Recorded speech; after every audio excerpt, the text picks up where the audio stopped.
How to sign out of Google account on Android. Want to sign out of Google account from Google Play Store or Google App?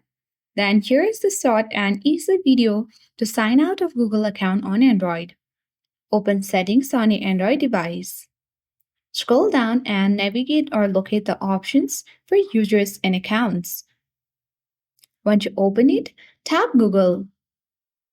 Here you will see all the list of your Google account. Choose the Google account that you want to sign out of Google account on Android. On this page of Accounts and Sync, tap three dots at the top right corner of the screen. On the drop-down menu box, select Remove Account.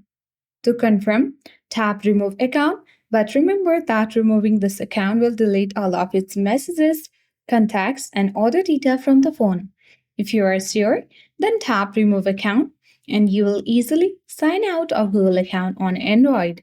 I hope this video was helpful. If it was, then do like, share, comment on this video. Subscribe for more tech and tips. Thank you for watching and see you in the next video.